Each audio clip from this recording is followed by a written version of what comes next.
స్థానిక సంస్థల ఎన్నికల్లో పోటీ చేయగలిగే కొత్త గొప్ప ఆర్థిక పరిస్థితి ఉంటే ప్రజల్లో గుర్తింపు ఉన్న వారికి పోటీ చేసే ప్రాధాన్యత ఉంటుంది అని ఎమ్మెల్యే కోరం కనకయ్య తెలిపారు.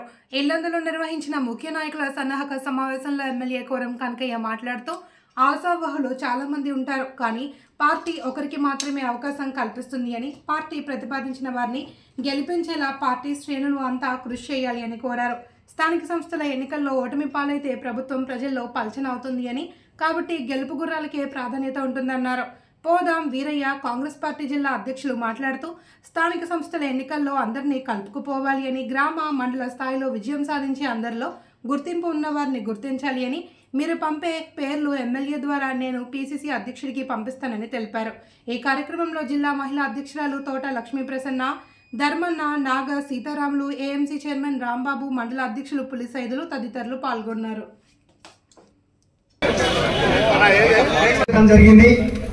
మనం ఏదైతే రేపు జడ్పీటీసీ ఎంపీటీసీ ఎన్నికల్లో మన అభ్యర్థుల్ని భారీ మెజార్టీతో గెలిపేయాలని కోరుకుంటూ ఈ అవకాశం ఇచ్చిన మీ అందరికీ కూడా పేరు PCC general secretary Motkuri Dharmarao గారిని మాట్లాడవలసిందిగా కోరుచున్నాం.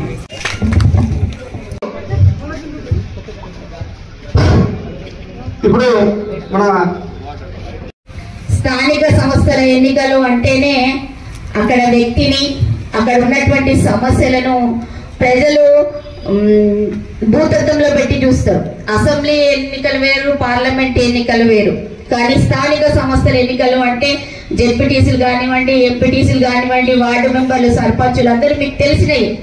స్థానికంగా ఉండేటువంటి సమస్యలు ఏవైతే ఉన్నాయో ప్రతినిత్యము కూడా ప్రజల్లో మమైక్యం అయిపోయి తిరిగేటువంటి వ్యక్తికి పట్టం కట్టేటువంటి ఎన్నికలు ఈ ఎన్నికలు. ప్రస్తుత అదృష్టం ఏంటంటే కింది స్థాయి నుంచి అంచెలంచెలుగా ఎదిగిన పెద్దన్న కోరం కనకన్న శాసనసభ్యులుగా ఉన్నారు. గల్లీ గల్లీ నుంచి ఈ నియోజకవర్గ భౌగోళిక పరిస్థితి, ఈ నియోజకవర్గంలో ఆయనకు తెలియని లీడర్ ఎవరు లేరు. ఏ గల్లీలో ఎవరున్నారో,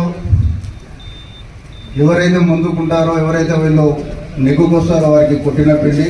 అట్లాగే ఈ జిల్లాను కూడా బుడగోత చేసిన పెద్దలు వీరన్న గారు ఉన్నారు, స్థానికంగా మీరున్నారు.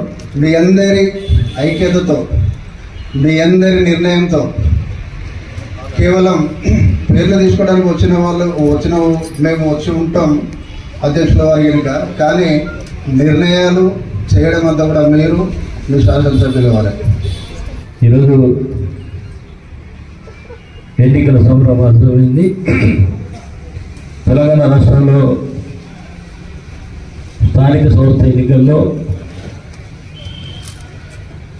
మరి పైన జిల్లా అధ్యక్షులు కావచ్చు, అదేవిధంగా వారితో పాటు ఇన్ఛార్జి మంత్రి గారు కూడా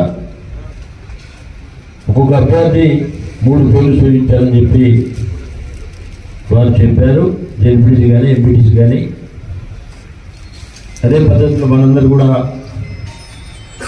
తయారు చేయడం అంటే నేను కూడా చూడలేస్తున్నాను లిస్టు తయారు చేశారు.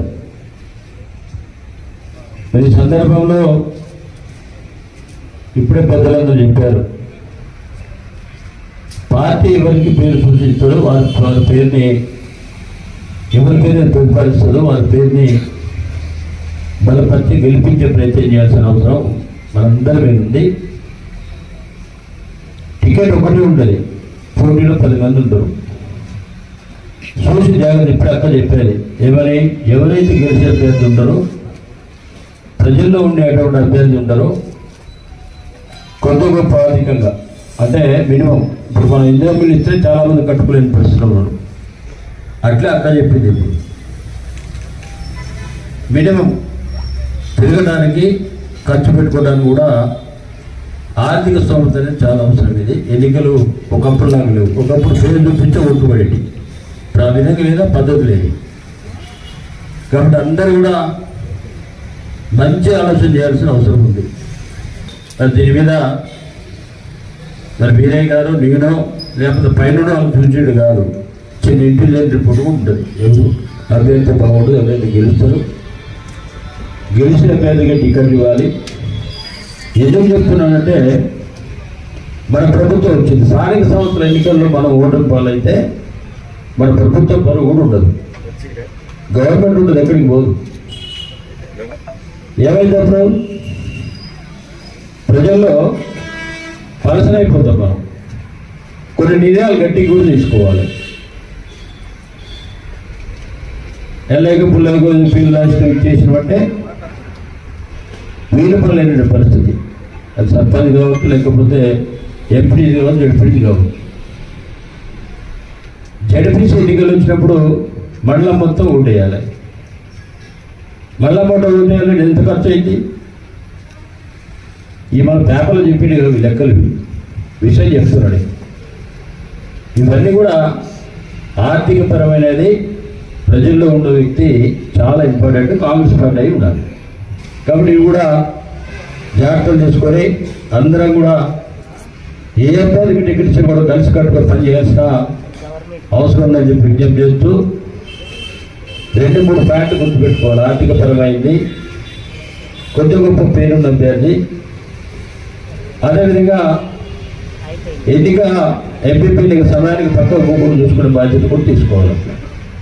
కాబట్టి అందరూ కూడా ఎవరు గారు పోటీ పడినారు టికెట్ దానికంటే ముందు ఈ వివరాన్ని కూడా గుర్తుపెట్టుకోవాలి అని చెప్పి విజ్ఞప్తి చేస్తూ నమస్కారం, ధన్యవాదాలు.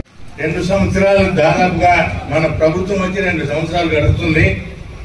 ఈ గడుతున్న సందర్భంగా మన ముఖ్యమంత్రి రేవంత్ రెడ్డి గారు, మన మంత్రివర్గము అందరూ కూర్చొని ఈ ఎలక్షన్లను డిక్లేర్ చేయడం జరిగింది. ఈ ఎలక్షన్లలో ప్రత్యేకంగా మనం ఏం చేయాలి అని అంటే గ్రామ స్థాయిలో, మరి బూత్ స్థాయిలో, మండల స్థాయిలో అందరినీ బాగా ఆలోచించి నిర్ణయాత్మకమైన నిర్ణయాలు మీరే చేయాలి. ఎందుకంటే మీ గ్రామాలలో, మీ వార్డులలో, మీ ప్రాంతాలలో ఎంపీటీసీ ఎవరికి వెళ్తారు, ఎంపీపీ ఎవరు బాగుంటుంది, జడ్పీటీసీ ఎవరికి వెళ్తారు, ఏ వర్గాలకు వచ్చినాయి, ఏ కులాలకు వచ్చినాయి, ఏ తెగలకు వచ్చినాయి, దాని మీద సంపూర్ణంగా మీరు ఆలోచించి మంచి నిర్ణయాలు తీసుకొని మీరు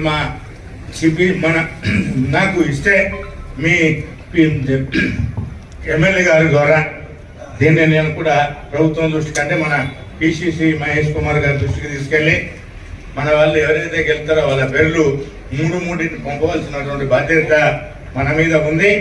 వారిని కోరేది ఒకటే, మన శాసనసభ్యులు వారిని, ఈ లోకల్గా ఉన్నటువంటి ప్రతి వారిని కూడా ఎవరిని కూడా తీసుకోకుండా, ఒకరికి సీట్ వస్తుంది, ఒకరికి సీట్ రాదు, అయినా అందరిని కలుపుకొని పోయే విధంగా నేను నీకు చెప్పాల్సిన పని లేదు.